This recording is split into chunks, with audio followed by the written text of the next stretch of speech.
ulaziš u SAE institut Beograd, ako ljudi ne znaju šta znači SAE institut, SAE znači Sound Audio Engineering. Ili je School of Audio Engineering. School of Audio Engineering. To je privatni fakultet gde esencijalno bila ideja da se stvori škola za audio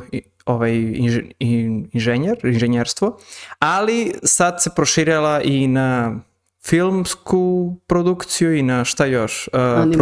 Animacija, programiranje. Znači sve što je kreativno, sve što ima veze sa digitalnom svetom u vezi umetnosti i šta? To je to, ne? Umetnost. Mislim, programiranje više nije umetnost, nego više kao šta? Pa ono što sam ja shvatila da su radili kao programiranje, bio više taj front-end, tako se zove front-end, back-end. Front-end u suštini se bavi tim, da kažem, stvarima što će da vidi klijent. Ne samo funkcionalnosti, nego i ti, mislim, to se dosta traži u danas generalno, ali i back-end je jako bitan, naravno, jer da bi to sve funkcionisalo kako treba i to sve. Vidite to. Vidiš, znači front-end, back-end u svetu programiranja.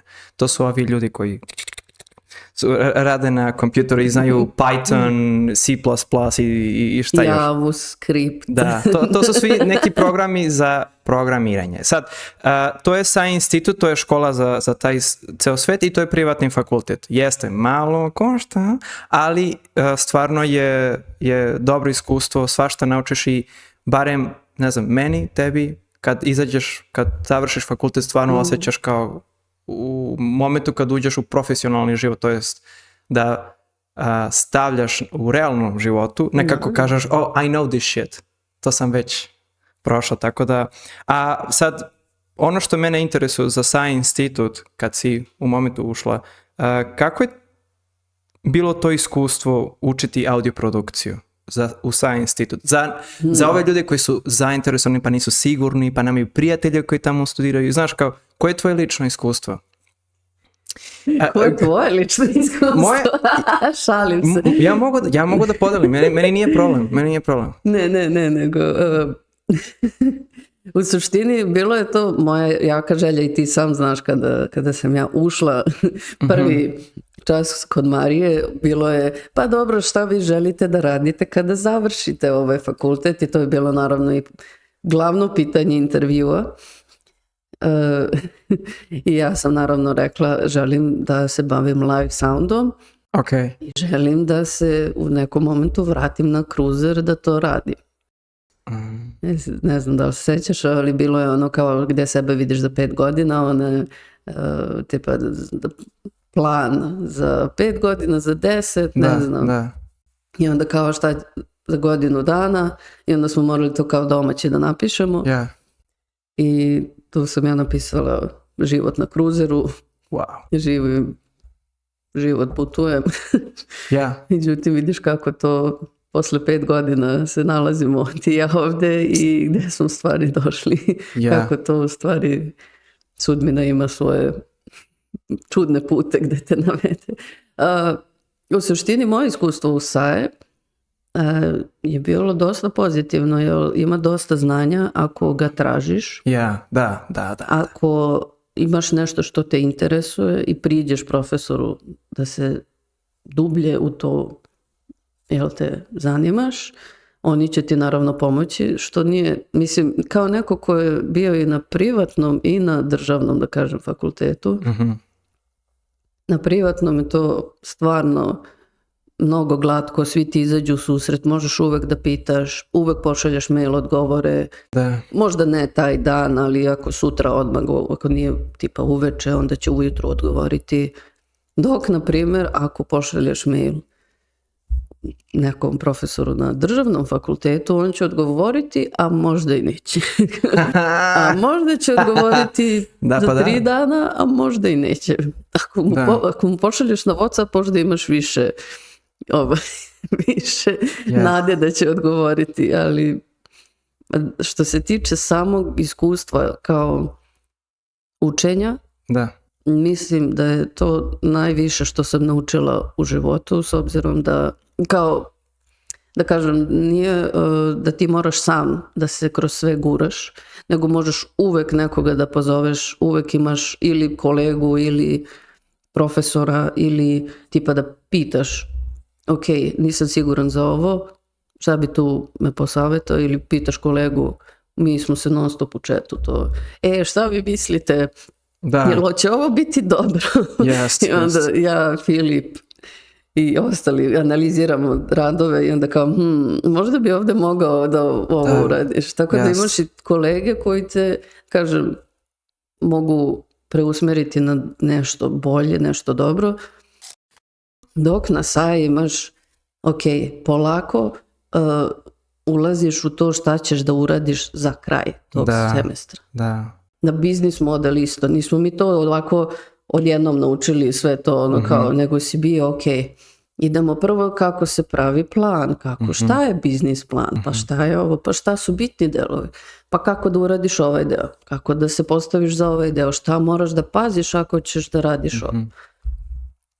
I onda tu možeš isto i sa kolegama da prodiskutuješ šta su oni našli, šta si ti našao, tako da to je bilo sasvim, znači sa sam učiš, moraš sve sam, ovo je mnogo bilo bolje po meni, ne znam, jer sam imala tu neku kao podršku od svih i da kažem... Da, imati feedback je jako bitno, imati jako dobar feedback i plus taj feedback koji dobijaš od nastavnika je promeniti totalnu perspektivu. Ti, na primjer, radiš, ne znam, neki projekat i 3-4 dana ili nedelju dana se onako boriš i 8 sati i ne možeš da spavaš u pičku materiju, dođeš do nastavnika i kažeš, ovo sam odradio, evo ti to, objasni ti nešto za manje od 15 sekundi i sve se sruši.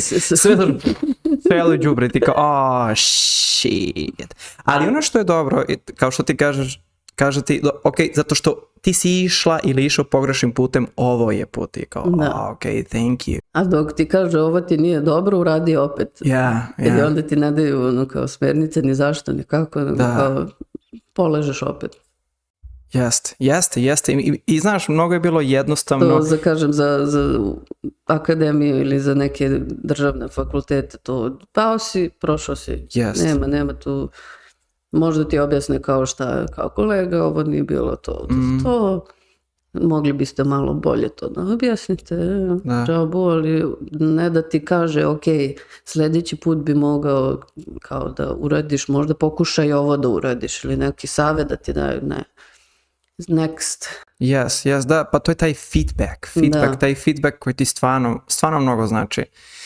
Da, svaka njima čast kao profesorima. I znaš šta, to sve gdje smo mi prošli u SAI institut, sećaš se da smo, to je ušla pandemija. Da. I to je bilo ne znam koliko puta teže.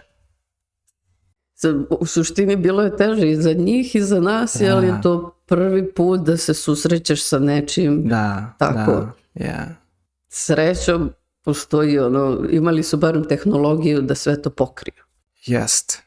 Da imaju i kamere i da imaju i audija ima koliko hoće, da mogu to da snime, da mogu da streamuju, da ima, srećom su imali dovoljno znanja i dovoljno, da kažem, tehnologije da pokriju sve to. Pa smo imali te module online i onda smo to jednom nedeljno u grupama dolazili. To je bilo jako je teško objasniti audio preko snimka. Jer ti se oslanjaš jako na slušanje. Da. I ti sam znaš, ti kad odeš u studio, to je sasvim druga priča, ti čuješ i low i high, šta ti možeš preko snimka da čuješ tu? On ti svakako izreže koliko on može da stavi i to ti je što ti je, tvoji zvučnici kakvi su, to ti je što ti je. Nemaš ti sad tu nešto da čuješ, da odradiš, moraš da budeš fizički prisutan. Dok ostali sa programerima, animatorima i ostalim smerovima, to je mnogo glađe išlo, jer tu ne moraš fizički da budeš u prostoriji da bi to iskusio. Ali eto, Da, znači... Iskobeljali smo se. Da, pa jesam. Mislim, hoću da objasnim da uopšte iskustvo sa institut, kao što i tebi i meni, bilo je jednostavno fantastično, zato što stvarno nekako, broj jedan, ozbiljni su profesori, ne gube tvoje vreme, ne gube njihovo vreme, imaju, znaš, veliko poštovanje, i ako te vide izgubljenog, oni to kapiraju, znaš, imaju kao taj, ne znam kako da objasnim, imaju tu svest. Da. I posle na lep način ti objašnjavaju, neki ne, neki su malo grublji, neki nisu, ali to je život. I kažu ti stvari kao što jesu u realnom svetu i pomažu ti. Mislim, znaš, po neke teme su tako teške koje kažeš, jebote, ovo je bilo depresivno, ali znaš, istina boli. I kad vidiš kakva istina, kažeš, bolje da sam to čuo sa 22 godine ili 20 godina nego sa 30. A, da. Da živiš u iluziji sve to vreme. Znači da živiš u iluziji nije zdravo. I sa institut ti to sve skrati i naravno uopšte sećam se da ceo kurs, ne kurs, nego celu diplomu, sve je bilo intenzivno. Kao oh shit, osjetiš da si jednu stvar završio i posle kreće druga. I ti kao da sećaš, sad smo završili, oh no guys, we have another project. Ja kao, fuck. Mislim, problem, meni se u stvari to i svidelo što nema tolika pauza. Jest, kada ti odeš na zimski / letnji raspust, ti se opustiš 2 meseca, ništa živo ne radiš. I onda se vratiš i kao, gde sam ja, šta se ovo dešava? Mozak te kao... Bukvalno kaša od mozga, ništa. I onda kao treba sad da se vratim u taj ritam. A ovo je u 2 godine stavljeno 3, tačnije po 2 semestra. Jest. Znači u 1 godini imaš 3 semestra. Da. Ili ti trimestra, kako su oni. Kako god, ali da, razumem se. Ali si non stop, vi si svi odu na letnji raspust kao mi idemo u studio da snimamo. Ja. Da, znači oni ti ubace u motor. Kao ajmo, probudi se, idemo, pa, nema stajanja, ajmo, znaš, kao slušaj, čuti, ajmo, radi, znaš, da. Ali vidi, oni u suštini imaju taj razrađeni sistem i meni je to bilo fascinantno da ti možeš danas u Beogradu da odeš na predavanje i ne znam, sledeće nedelje da odeš u Beč, u SAI institut i oni će samo nastaviti tamo gde si ti stao. Oni, znači, prate taj modul šta ide koji dan. I u suštini oni ti daju vremena da ti ispratiš to sve i onda ti kao, ok, ove nedelje radimo to i to, sledeće nedelje imamo neki homework iz toga. Jest. I ti možeš bukvalno gde god na svetu da odeš, u Meksiku, u Engleskoj, u Americi, gde god. I ti samo nastaviš tamo. Tačno. Znači imate i sad i tu istu privilegiju, ako možete putujete, ako možete iskoristite, idite tu zemlju koju god imate na glavi i probajte sa institut tamo, naravno iskustvo je drugačije i čak možda će da bude bogatije, otkud znaš. Probajte, nemojte se limitirati, život je jedan, barem tako ja mislim, možda nisam u pravu. You only live once. Da, you only live once, iskoristite only live once za SAI institut. Tako da, sve u svemu, da skratimo priču, SAI institut, odlično iskustvo. Stvarno odlično iskustvo za nauku i za umetnost. Te 2 stvari.